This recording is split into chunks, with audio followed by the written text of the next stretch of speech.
ప్రభునందు నాకు అత్యంత ప్రియమైనటువంటి వాళ్ళారా, మన ప్రభువును రక్షకుడునైనటువంటి యేసుక్రీస్తు వారి యొక్క శుభనామంలో మీ అందరికీ నా హృదయపూర్వకమైన శుభములు వందనములు తెలియజేస్తున్నాను. ఉదయకాల సమయంలో దేవుని వాక్యాన్ని ధ్యానం చేసుకుందాము.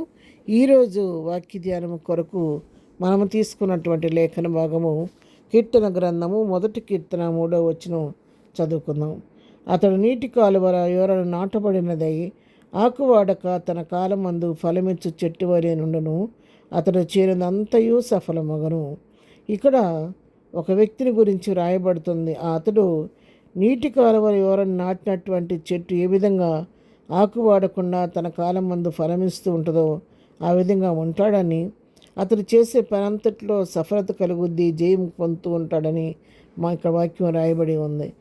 ఎవరు ఇతను ఇటువంటి ఆశీర్వాదం పొందుకోవడానికి అది ఎటువంటి జీవితాన్ని జీవిస్తే ఈ ఆశీర్వాదాన్ని పొందుకోగలుగుతాడు అని మనం ఆలోచించినట్లయితే, అదే కీర్తనలో 1 కీర్తనలోనే మొదటి 2 వచనాలు మనం చదువుకుంటే ఆ విషయాలు మనకు చక్కగా అర్థమవుతాయి.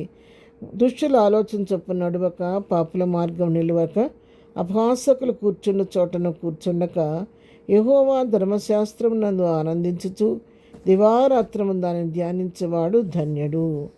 ఇక్కడ చూసారా, ఇక్కడ ఎవరు అటువంటి ఆశీర్వాదాన్ని పొందుకుంటారంటే, దుష్టుల ఆలోచన చొప్పున నడవక, దుష్టులు చెప్పే ఆలోచన తీసుకోకుండా, అనేక మంది అనేక రకాల ఆలోచనలు మనకు చెప్తున్నప్పుడు ప్రతి ఆలోచన గుడ్డిగా నమ్మకూడదు. కానీ ఇది దేవుని చిత్తానుసరమైన ఆలోచన కాదా, ఇది దేవుని దగ్గర నుంచి వచ్చిన ఆలోచన, మా దుష్టుడి దగ్గర నుంచి వచ్చిన ఆలోచనని మనం గ్రహించుకోవాలి.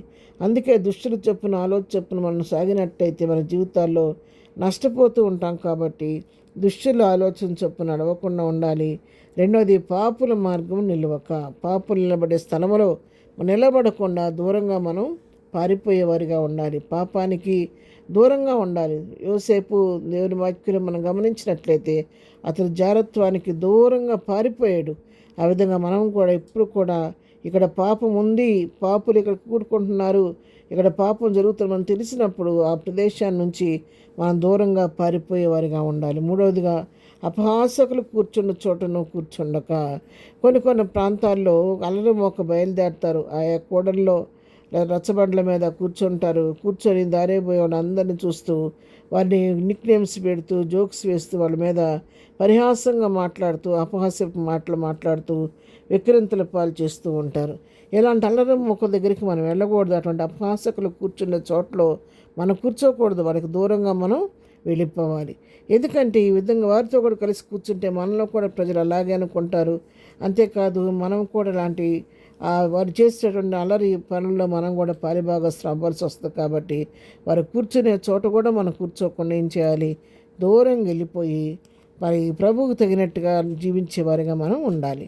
ఈ విధంగా చేస్తూ మరి వీటన్నిటికి దూరంగా పారిపోయిన మనం ఏం చేయాలి? 4వదిగా చూస్తే, యెహోవా ధర్మశాస్త్రం నందు ఆనందిస్తూ ఉండాలి.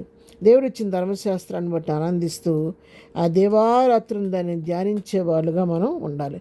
దేవుని వాక్యాన్ని దేవారాత్రులు ధ్యానిస్తూ ఆ వాక్యం ఆనందిస్తూ ఆ వాక్యంలో నుంచి మరి మాధుర్యాన్ని అనుభవిస్తూ ఉండాలి.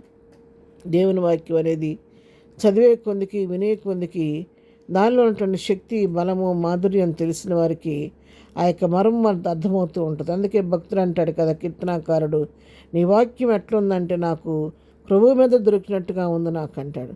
మరొక చోట ఏమంటాడు, తేనె కంటేను జుంటు తేనె ధారల కంటేను మధురంగా ఉంది నీ వాక్యం అంటాడు. అవును ప్రియరా, అంత శ్రేష్టమైన వాక్యాన్ని మనం చదివే కొందికి వినే కొందికి దానిలోని మాధుర్యాన్ని మనం గ్రహించగలుగుతాము. ఎవరైతే ఈ విధంగా ఈ 4 అనుభవాలు కలిగి జీవిస్తూ ఉంటారో వారి జీవితం ఎలా ఉంటుందంటే, ఆకు వాడకుండా తన కాలమందు ఫలమిస్తూ ఉన్నటువంటి ఒక నీటి ఓటను నాటబడినటువంటి చెట్టులాగా ఉంటుందని, వారు చేసే ప్రతి పని కూడా సఫలమవుద్దని, ప్రభు జయమిస్తాడని చెప్పి ఇక్కడ వాక్యం తెలియజేస్తుంది. ఉదయకాలం వాక్యం నీతో నాతో మాట్లాడుతుండగా మనము కూడా ఈ 4 అనుభవాలను అనుసరిస్తూ పాపులకు దూరంగా జీవిస్తూ దుష్టుల ఆలోచన చొప్పున నడవకుండా, పాపుల మార్గం నిలవకుండా, అపహాసులు కూర్చున్న చోటను కూర్చుండకుండా, యెహోవా ధర్మశాస్త్రం ఆనందిస్తూ దేవారాధన ధ్యానిస్తూ ప్రభు కృపను పొందుకొని బలపడి మనము కూడా ఫలించు చెట్టు వలె ముందుకు సాగిపోదాం. ప్రార్థన. ప్రేమగల తండ్రి, ఉదయకాలం మాకు ఇచ్చిన శ్రేష్టమైన వాక్య భాగాన్ని బట్టి నీ కొందనాలు. విన్న వాక్యం మా హృదయాల్లో భద్రపరుచుకొని ప్రభా ఈ 4 అనుభవాలు మేము ఆచరిస్తూ ఫలించే చెట్టు వలె బ్రతకడానికి నేర్పించండి. ఈ దినం మేము చేయి పనిపాట్లో రాకపోకలో క్షేమం దయచేది. దినం బర్త్డే, మ్యారేజ్ డే చేసుకున్న బిడ్డలను దీవించండి, ఆశీర్వదించండి. బలహీన ఉన్న వారిని ముట్టండి, స్వస్థపరచండి. దుఃఖంలో ఉన్న వారిని ఓదార్చండి, సమస్యలు ఉన్న వారిని విడిపించండి. ప్రతి వారి పట్టను కృప విస్తరింపచేయండి. ఈ దినదీవులతో నింపి నడిపించమని యేసునామములో ప్రార్థించి అడిగి పొందుకొని ఉన్నాము తండ్రి, ఆమెన్. ప్రభు కృప సదాకాలం మనందరికీ తోడై నడిపించునుగాక, ఆమెన్.